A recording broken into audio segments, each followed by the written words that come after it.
there was an agreement between those two countries also regarding the fate of Poland. So when it was conquered, this territory, it was divided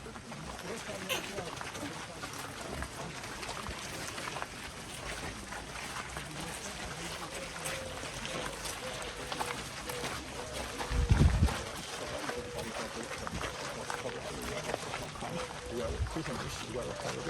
Also, prisoners in large numbers, they would have to work in places located outside the fence. So those were, for example, some nearby workshops or factories, some agricultural farms, or some construction sites. So what was a part of a daily routine?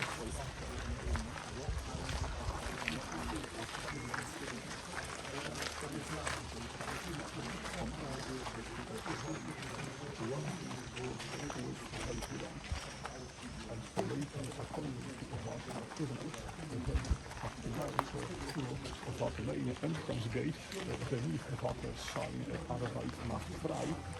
So when that was taking place, in order to improve that management discipline amongst prisoners,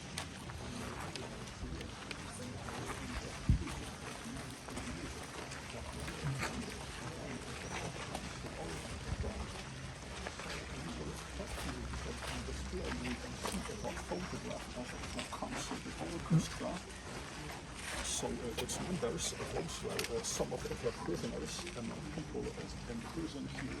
There were also some musicians who became members of that orchestra here. So again, what was their main task, that was to not only play that music in the morning with working groups of prisoners leaving their camp, but also later, when prisoners they would return to their camp, they would re-enter after that whole day filled with slave labor. So you can imagine when prisoners return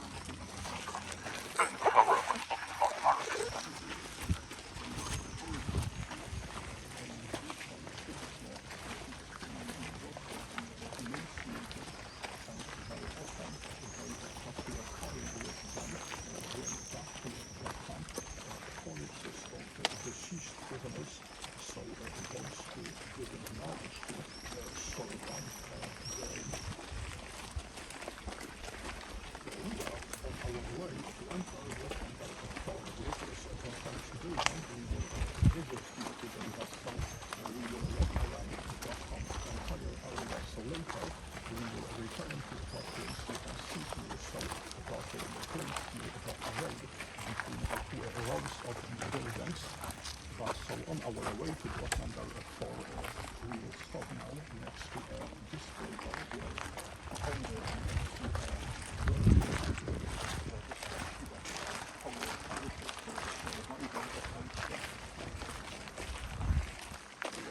you can see here, so those are the construction works that was carried out in Zakant after its establishment. We know already, so when that place became a concentration camp, there were buildings here of former military barracks that were taken over. However, initially there were fewer buildings here, and those were mostly only one-story buildings. But basically, from the very beginning, there was a need to increase the camp's capacity, that number of prisoners who could be held here. So what was already those were those additional construction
prison, which we will later enter, had the function of the constant prison.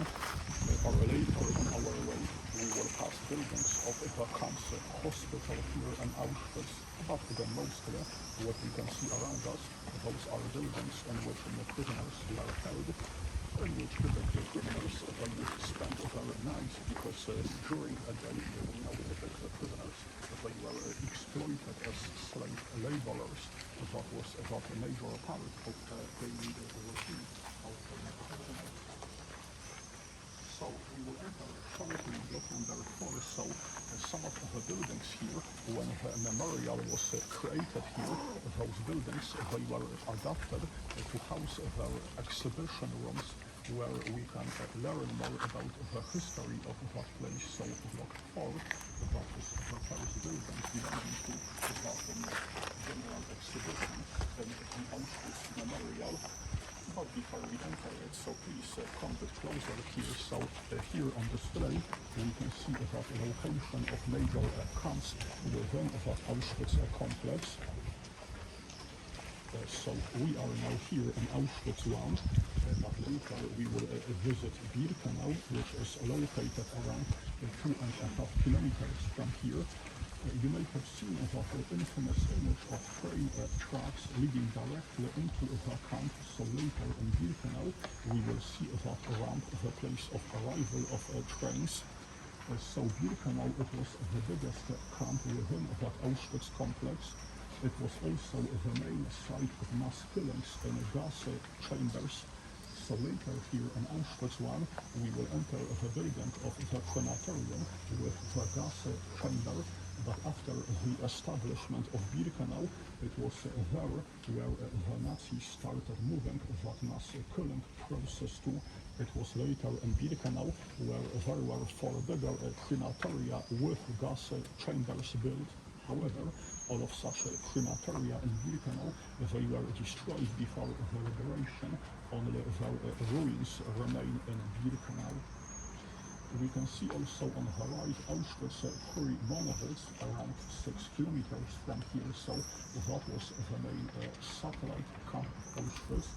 They were established close to different places of slave labor, often some industrial sites. So monovolts, it was right next to Dunawerke.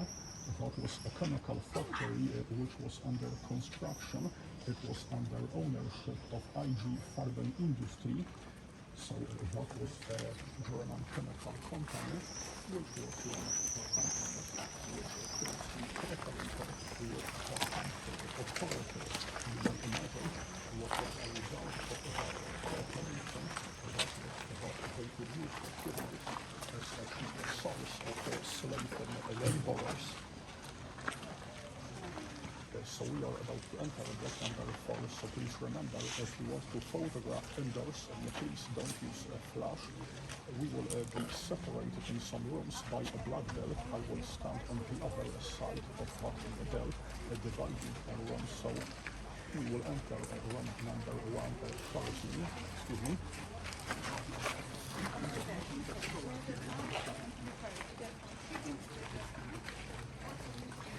Let's start entering.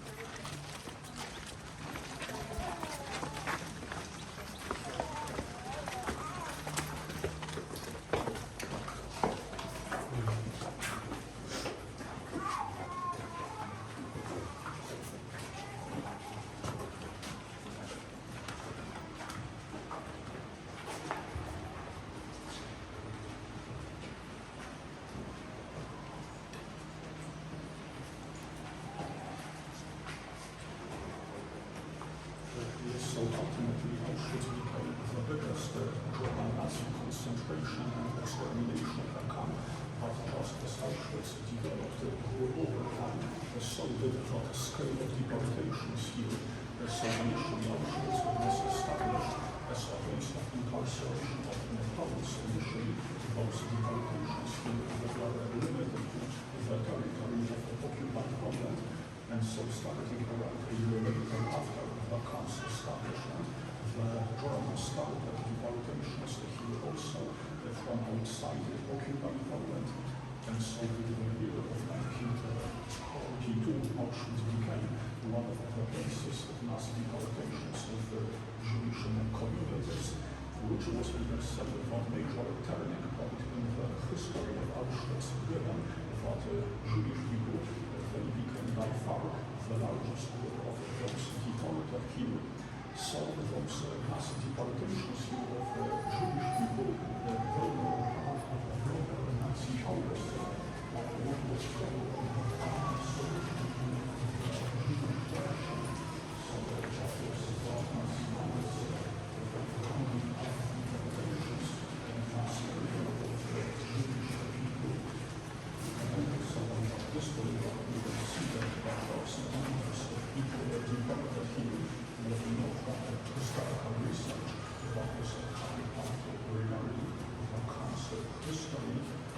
you can compare here some of approximately 1.3 million people deported here, about 1.1 million of them may have perished the most of their lives. And so among those victims, about 900,000 of them they were murdered, right when murdered, without even being released as prisoners. Almost all of those murdered right after arrival.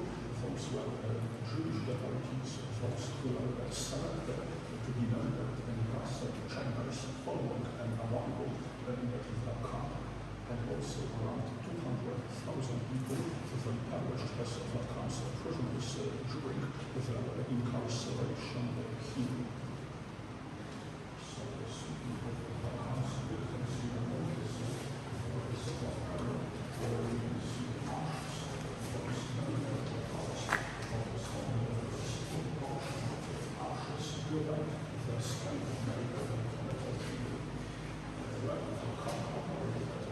Nazis ordered those to dispose of the ashes, so they were, for example, because this was the car of waste, and usually the ashes were disposed of. So compared with the sectors of motion, some of such ashes discarded after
approximately 10,000 Soviet POWs deported and imprisoned here in Bulgaria. Well over 90% of them perished until March, following the March of 1942. Those deported here, we can see also Roma, commonly referred to as Jews as Roma. So let's remember, so the Nazis followed a racial ideology.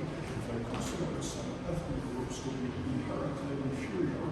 So among them there were also Roma, whom the Nazis considered to be inherently anti-social. So one kind became also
SS man who was responsible for supervising roll calls. Appel, a roll call, that was a part of a daily routine, so his appel, it was announced typically twice a day, every morning, before prisoners would go to places as well, and later there was also an evening roll call, so let's remember, so during a day, prisoners in large numbers, they were in places outside of the fence, guarded, before an evening roll call, the prisoners would have to be back in that fence area. So when this appel took place, the prisoners, they would stand outside the rows, outside of the building, and so what was said that the exact number of inmates at a given time, so in some cases those roll calls, they were prolonged, so then they could last even for hours, and different weather conditions, be it scorching hot or bitter cold, until this roll call could be declared completed.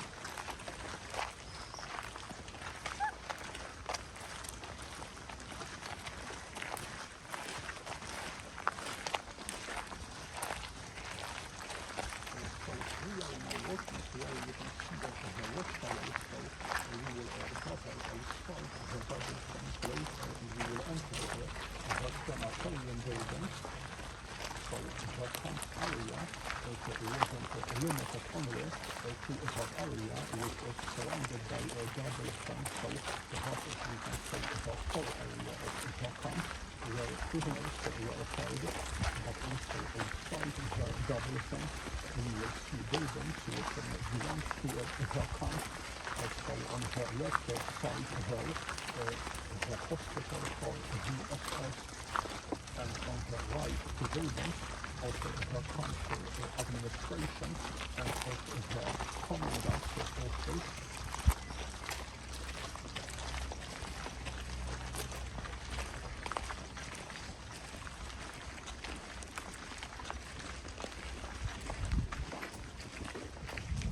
You may remember I had mentioned him before, so Rudolf Hess, he was the first and the longest serving commandant of Auschwitz.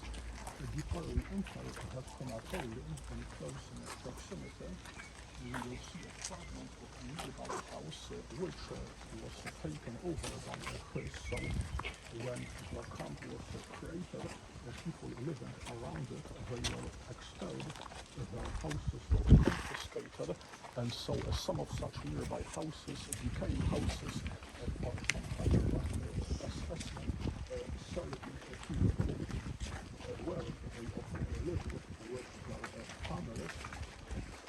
So obviously the case of Chris, where he lived in a nearby house with his family, with his wife, children.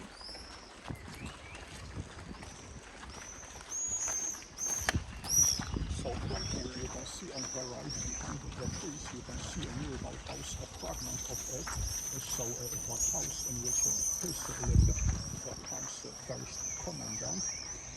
And also nearby we can see the gallows in the place where Chris was executed.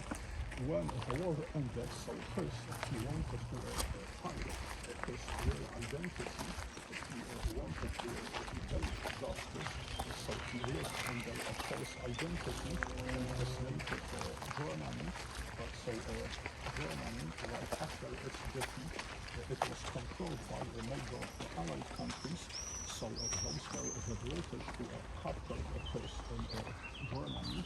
His real identity, it was revealed. He was arrested.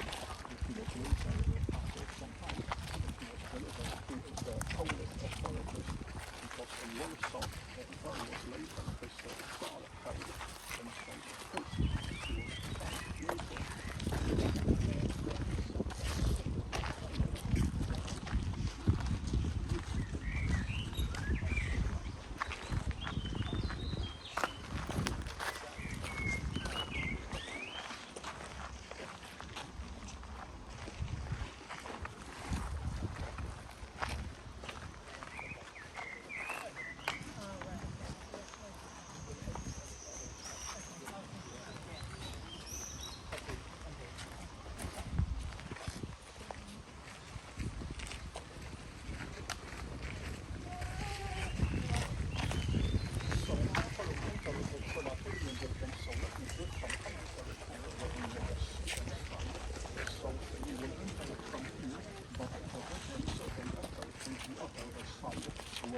later leave it, but by entering from here, so inside we will enter a long room, which is a gas chamber. In it, if we take a look above, we will see square openings in the ceiling.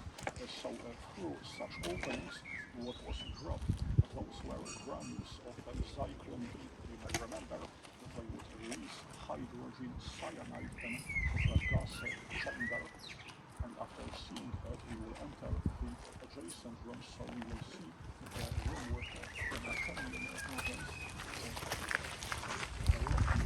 the victims, they were buried in ovens in furnaces. Out of respect for the victims, please remember to walk here in silence.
We have visited here the crematorium in Auschwitz once, so the building itself survived.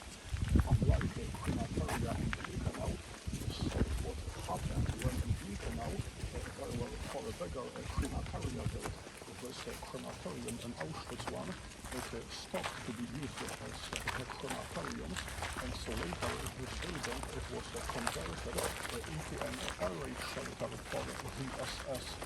That's the state in which the building survived until the liberation.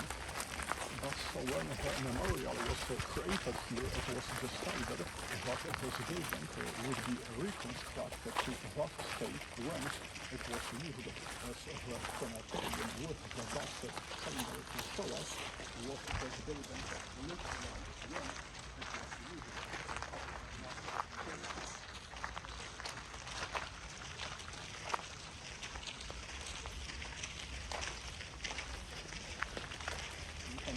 To your right, there is a watchtower.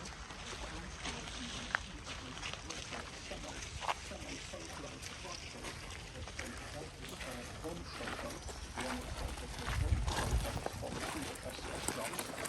So indeed, some nearby places became the targets of bombardments when that area was within range of the Allied air forces. So in the second half of 1944, for example, what was bombarded, that was a nearby chemical factory, Dunaverka. That factory next to the main satellite camp of Auschwitz Limited, some 6 kilometers from here. So that factory that was a vital industrial site for the Germans for their war efforts. So it became one of such targets of bombardments.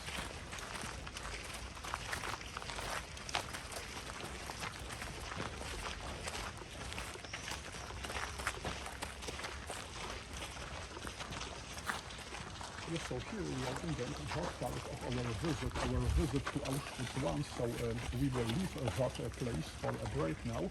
So when we leave, please.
You may remember we saw in photographs how trains would arrive here in Birkenau.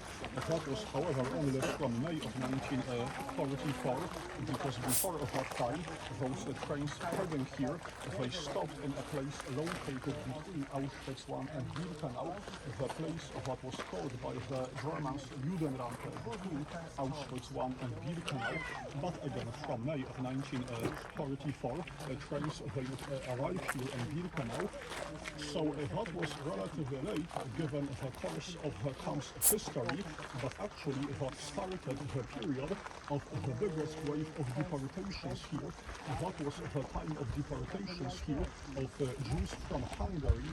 So that main phase of deportations from Hungary, that was the period of only 56 days, when from mid-May to early July, in less than 2 months, there were over 400,000 Jews from Hungary alone deported here.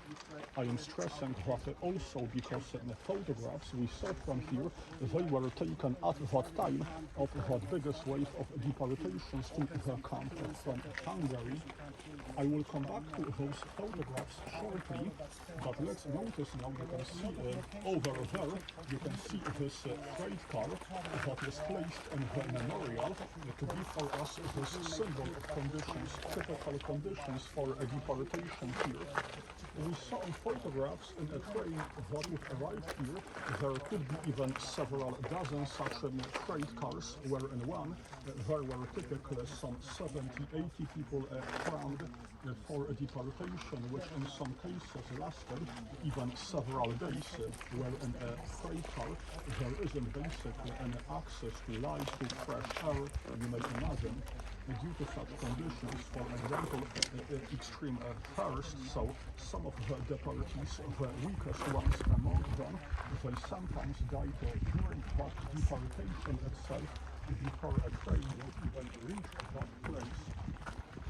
So again, we saw photographs from here, photographs that were discovered in an album entitled Resettlement of Jews from Hungary. You may remember that code word that was used by the Nazis to refer to the deportations of Jewish communities to death camps.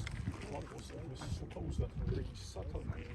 So photographs in that album, they clearly must have been taken here by the SS men, but such photographs, they were discovered.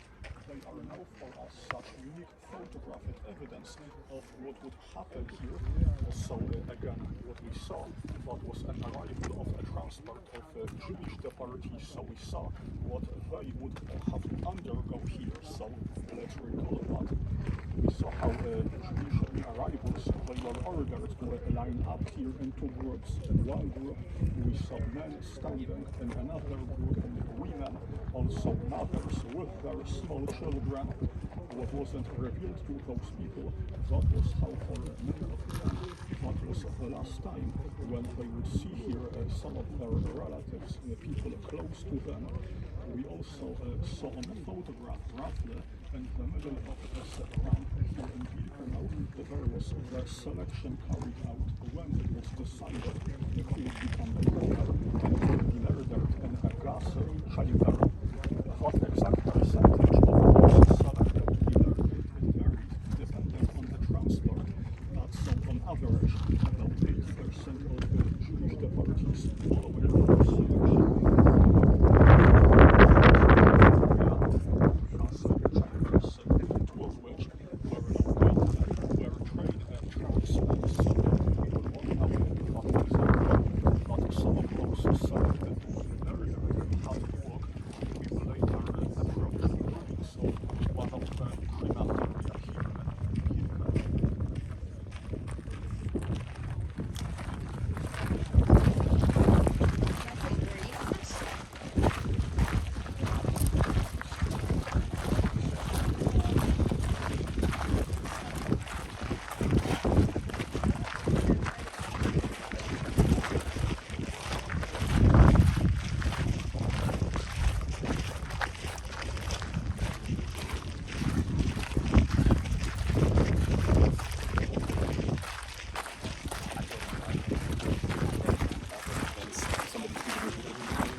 entered Crematorium 1 and Auschwitz 1, and so here in Birkenau there were 4 bigger crematoria with gas chambers built, so crematoria number 2 and 3, one to the left, another to the right, in this area of Birkenau. Those were twin buildings built partially underground, and also several hundred meters from here there were crematoria number 4 and 5 that were built entirely on the ground level. So here between ruins of crematoria 2 and 3 we can see that area of the monument that was unveiled in 1967. What belongs to that monument, those are the stairs we are standing on. You can see also such sculptures, which are abstract sculptures, but on them you can see also some symbolism. You can recognize, we can see above that inverted triangle carved. You may remember we saw photographs of prisoners wearing such badges on their uniforms. What is also here, those are plaques with inscriptions in 23 languages, representing languages spoken by people deported here. I want to mention one of those languages. We will see first what the English inscription there. For example, among people deported here, there was a Scottish woman, Jane Henning. She was deported here from Hungary because she worked in Budapest at a school for girls in Budapest. But in March 1944, the German army entered Hungary, and so Jane Henning, she was arrested on charges of, for example, providing aid to Jewish people. She was arrested, she was later deported here, she became a prisoner here, and she died after some 2 months of her imprisonment. So that's a story of her in relation to that English inscription, but we will see all of such inscriptions, 23 of them, on our way to later gather next to the crematorium ruins to my left. So let's start from here.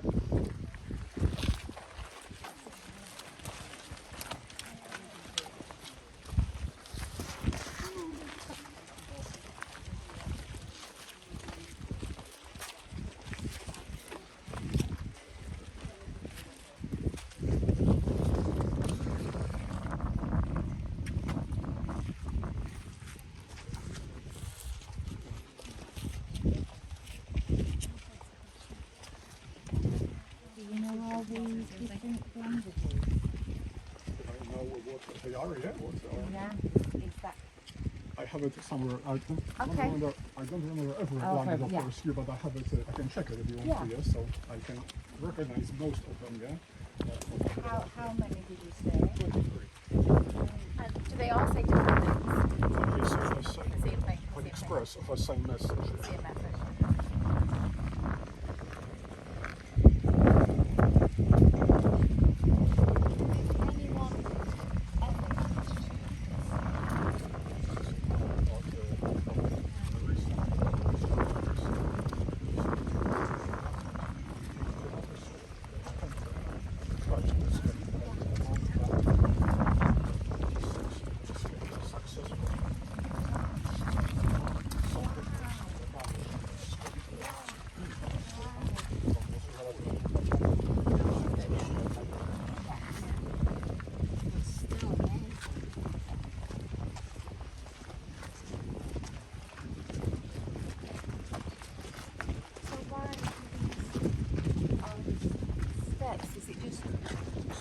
The part of the monument, so they all belong to that monument, so they are from after the liberation, of course, so they are a part of this whole monument.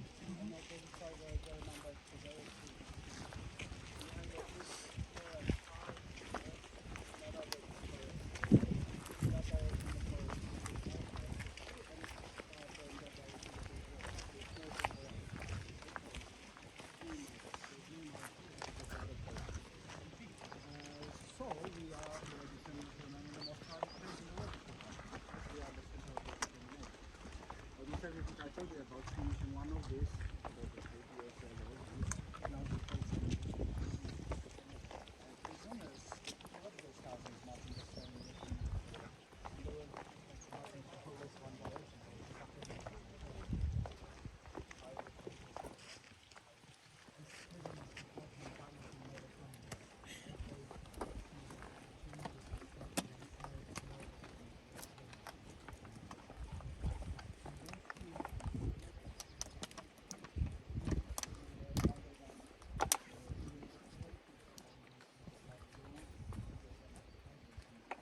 So although we can see ruins only, you can remember we saw that model in one of the exhibition rooms, model of the crematorium, which stood here.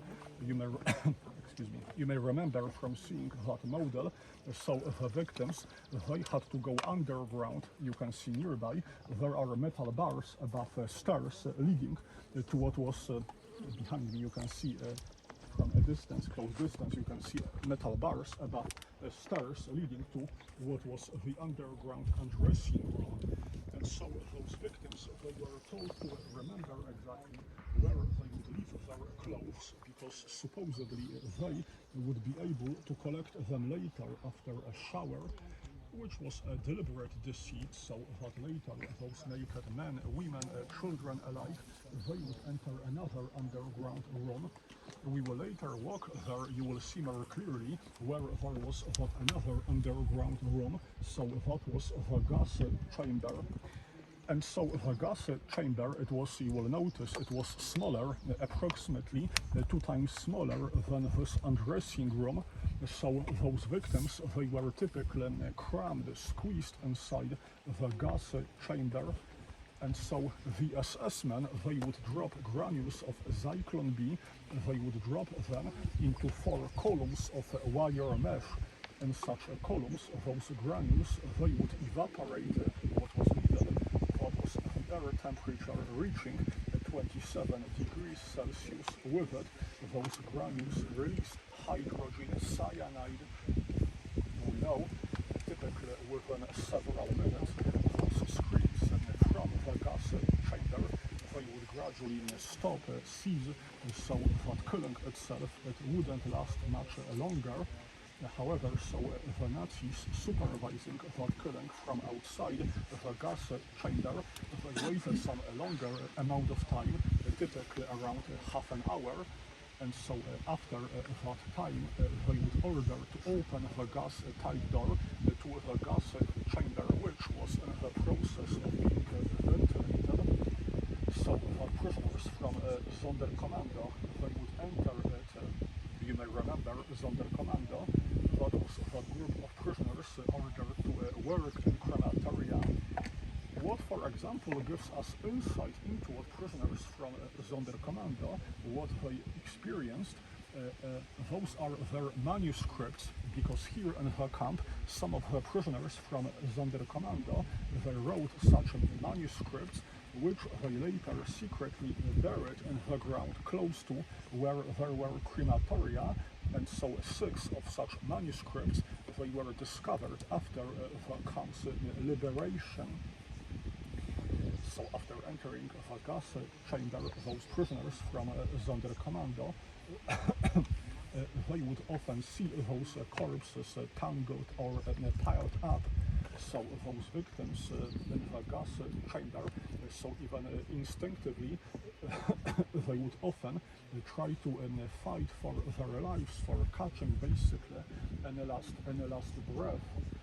But prisoners from Sonderkommando, so from the gas chamber, they had to remove all of the corpses from that underground level. Those bodies, they were later transported using an elevator. They were transported to the Crematorium Hall. We will walk there, we will pass also remnants, rubble, in the place where there was the room with ovens, so that was on the ground level. So all of the 4 crematoria here in Birkenau, they were destroyed before the liberation. So this crematorium, which stood here, it was blown up just a week before the liberation. So when the Nazis knew the liberation was imminent, they wanted to get rid of such traces, evidence of that mass murder which they committed. So what was left of crematoria in Birkenau right before the liberation, that was destroyed, as we can see also right here. So we will pass the ruins of the crematorium, so later we will walk there, so towards the women's sector, which we will later enter visit. So let's walk in that direction.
chambers. There are also places where ashes were thrown. You can see one of such places in close proximity. You can see there nearby, you can see there is a pit in the ground close to the crematorium ruins, where you can see such commemorative headstones. You can see 4 of them. They are next to that pit, one of such places where ashes were thrown. So later, so given the scale of murder, those ashes from the camp, they were often transported in trucks, and they were, for example, dumped and thrown into a nearby river in close distance to the camp. That was one of the ways in which the ashes were disposed of. So here in Birkenau, on such commemorative headstones, there are inscriptions. The English one says, to the memory of the men, women and children, the victims of the Nazi genocide, here lie their ashes, may their souls rest in peace.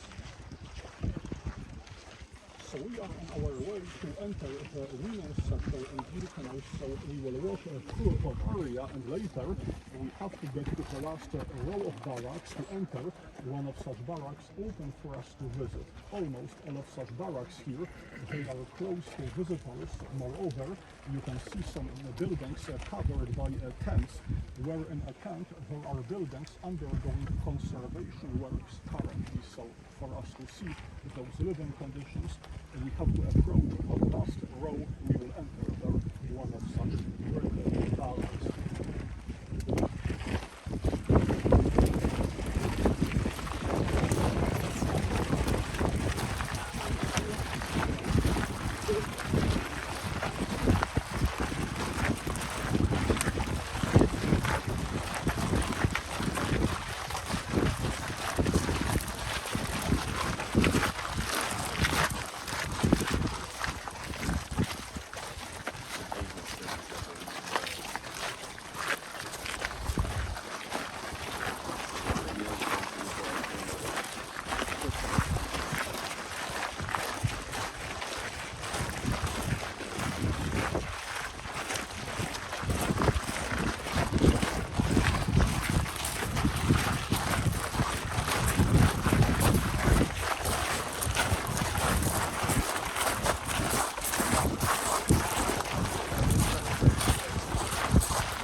Yo creo que ya en 2000.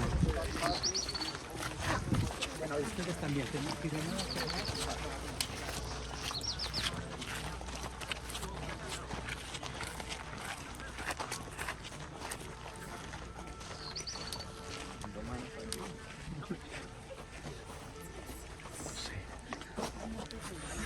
Pretty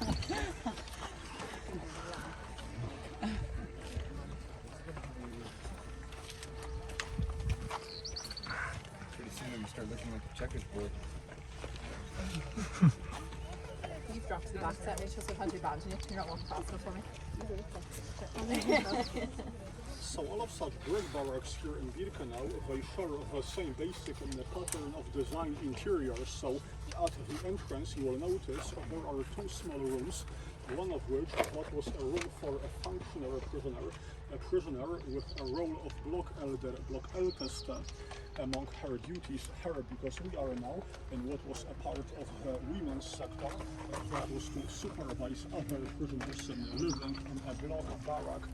And another room at the entrance that was typically a storage room where typically some bread portions would be kept. So there inside we will enter the largest room.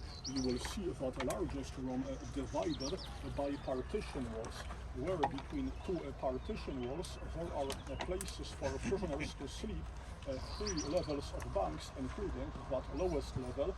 You will see it on the floor. When those barracks were designed, there was an estimate made that in one bunk 4 prisoners should fit. With this calculation, for prisoners for each bunk, every such brick barrack, it was built to house around 700 prisoners. But let's not be too attached to that number, so that was only an estimate. We know from testimonies, so often even more prisoners would be held inside a barrack. For example, often even more prisoners, 6 or 7 prisoners, would have to share a bunk, share a place to sleep. That wasn't uncommon at all. So on such places to sleep, there was typically some thin layer of straw scattered.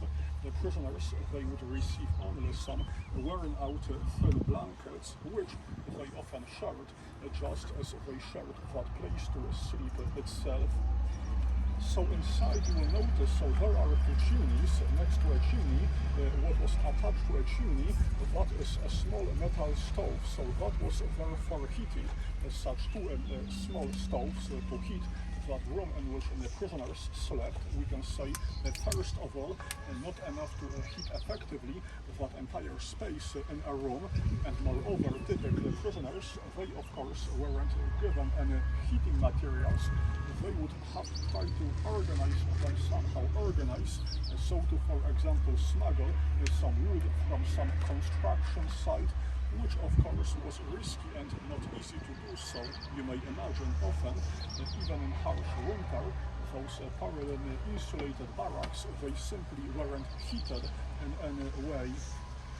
You will see also in the corner, the right corner of the room in which the prisoners lived, you will see 2 rooms for sanitary facilities. One room in which there are wash basins, another room with places there for toilets.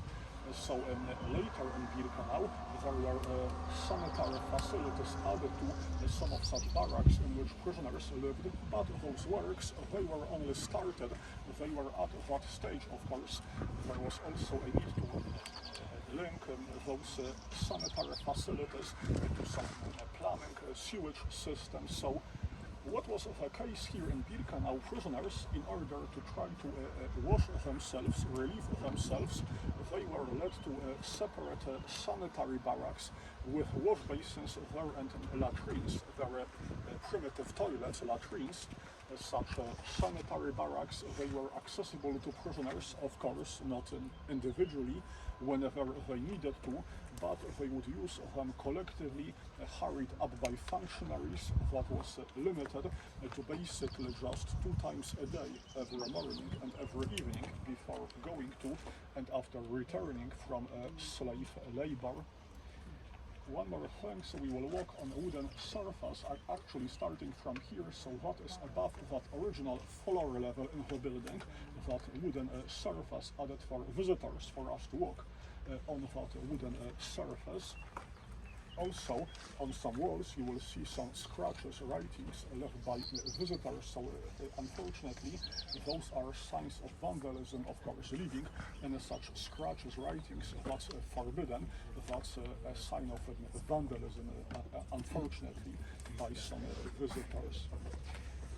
So we will follow the group inside later, so please walk one by one, please turn right, please walk in that direction by turning right inside, and later we will return somewhere here after our visit, after seeing what's inside. So let's enter.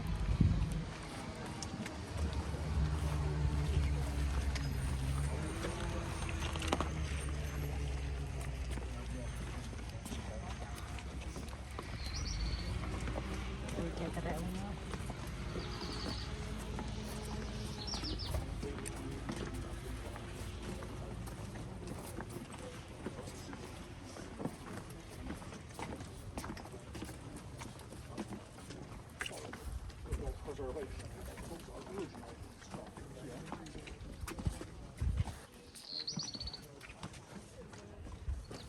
Sorry, Mark, okay, you go back. Shut up.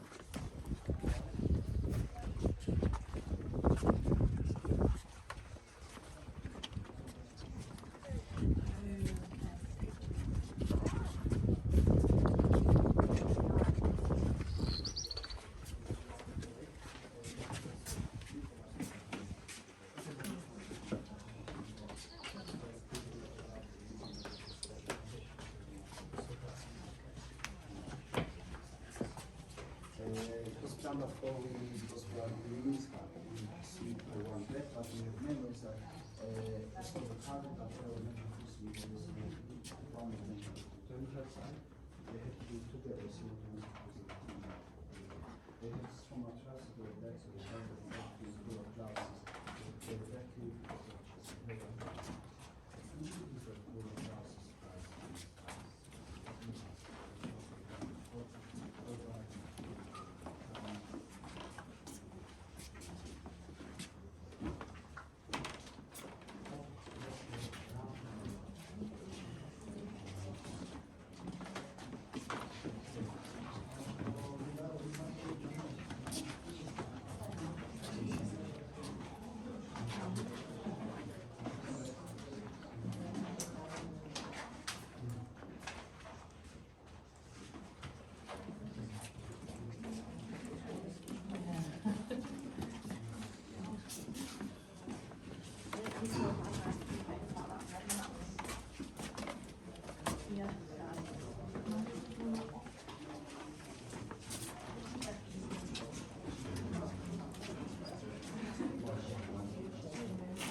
soon they ordered what was called the final evacuation of Auschwitz complex, including Auschwitz I and Birkenau, those places we have visited.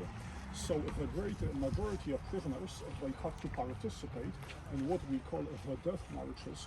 Those prisoners, they would have to walk on foot in January in guarded groups. They walked a distance of some several dozen kilometers towards two designated places with train stations from where those prisoners who survived a march, they were transported in a freight house deeper into Germany to different concentration camps further to the west. That was the goal to later still use those prisoners from here, from Auschwitz, to use them as inmates, slave laborers, and other Nazi concentration camps. So when this place was liberated by the Soviets, that was on the 27th of January, when they liberated both Auschwitz I and Birkenau.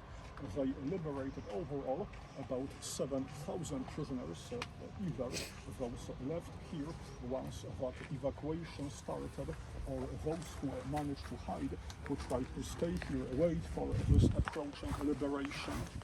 Of course, given physical condition of many of those prisoners liberated here, they urgently needed different forms of help. That was priority right after the liberation. So that was, for example, medical help that was given by the Polish Red Cross, which organized a hospital in some of the buildings on the grounds of Auschwitz I. That hospital there functioned for some several months after the liberation itself. And so also quite soon this place became the memorial site. Less than 2.5 years after the liberation already, that place became the memorial site where here in Birkenau, you may recall, we saw that monument that was erected here in the memorial. We saw those inscriptions beginning with that phrase that let this place forever be a cry of despair and a warning to humanity. We can say that is the summary of the intended mission of that place right now. What is also expressed often by, first of all, former prisoners, survivors of Auschwitz, who often want to stress that, convey that message, that this place of their great suffering and not so distant a past can be now, ought to be now, that clear warning to humanity. So before we leave that place, so later from there, we will, when you are outside, if you want to later use a restroom, you can re-enter the camps area to the right. There is a toilet there for visitors, you can use it before you come back to the car park. So later also, please of course return safely to your bus at the car park. I will later leave you there outside, so from here I want to thank you very much for attending that visit, for you listening to my commentary. So thank you very much. Well, thank you. Thank you.